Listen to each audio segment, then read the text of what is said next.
All right. What's up, everybody? All my people in Manhattan, the Bronx, Queens, all the way out to Staten Island, my home borough, Brooklyn. In honor of Super Bowl week, I'm going to do an entry into the best to never win it series. This is going to be on the Air Coryell San Diego Chargers. People like to point to the year 1981 as the 81 Chargers are the best team not win it. I'm just going to cover the entire era of the Air Coryell Chargers, which began in 1978. When they hired Don Coryell. Don Coryell was kind of a local legend. He coached at San Diego State for years and helped those players break numerous NCAA Division I records. And his fame in San Diego State got him the job in St. Louis, the then St. Louis Cardinals.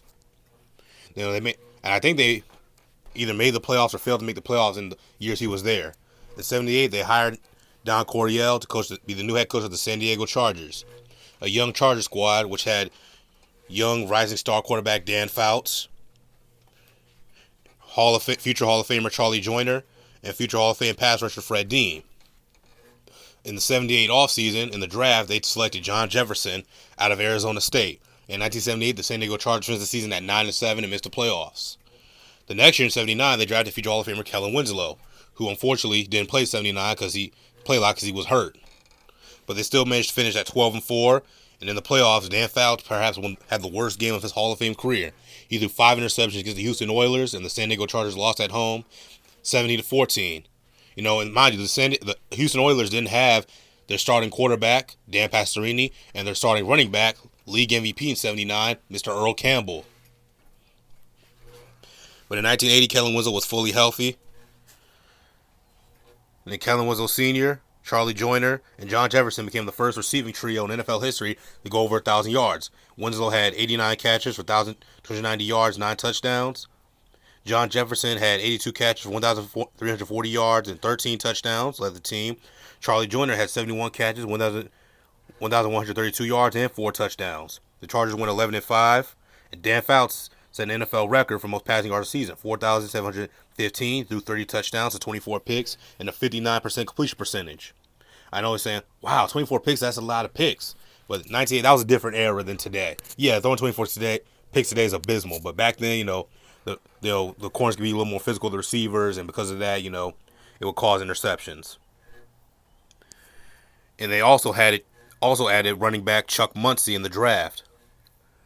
But they fell in the NFC Championship game. They lost to the rival Oakland Raiders, who went on to win the Super Bowl that year. In the offseason, or heading into season 81, Fred Dean held out, and they eventually traded him to the eventual Super Bowl champion San Francisco 49ers. They also ended up trading John Jefferson to the Green Bay Packers, but in return got back Wes Chandler, who finished the 1981 season with 69 catches, 1,442 yards, and 6 touchdowns. Kellen Winslow Sr. had a career year. He had 88 catches, 1,075 yards, 10 touchdowns. Chuck Muncie set the NFL record for most rushing touchdowns of the season with 19. Dan Fouts had broken his own passing yards record with 4,802 yards, 33 touchdowns, 17 picks, a 59.1% completion percentage. And Charlie Joyner, now being the leading receiver at age 34 years old, had 1,188 yards and 7 touchdowns, and the Chargers went 10-6 and made the playoffs. And the first playoff game in 1981 is arguably the greatest game in NFL history. A game that went down in NFL lore as the Epic in Miami. A game in which the Chargers won 41-38 thanks behind the performance of Kellen Winslow. Here's that kind of image of Kellen Winslow walking off the field, being carried by his teammates. Kellen Winslow finished that game with 13 catches, 166 yards, and a touchdown. He also blocked a kick, which sent the game into overtime. In the AFC Championship game, they went all the way to Cincinnati, Ohio, and played a game that went down in NFL lore as the Freezer Bowl. And they lost that game 27-7, and the Cincinnati Bengals, for the first time in their franchise history, went to the Super Bowl. And as we all know, they're back again. The third time.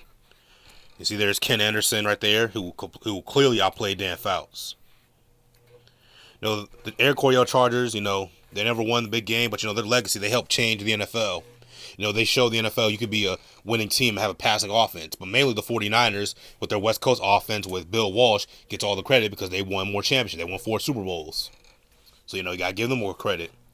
But, Dan Fouts is in the Hall of Fame. Kellen Winslow Sr. is in the Hall of Fame. Charlie Joyner is in the Hall of Fame. In my opinion, Don Coryell, the head coach, should be in the Hall of Fame because he helped, change the NFL with the passing offense, his Air Coryell offense. To me, it's a damn shame the team never won a Super Bowl, but it is what it is. But anyway, what do you think? Is the Air Coryell Chargers the greatest team ever not win a Super Bowl?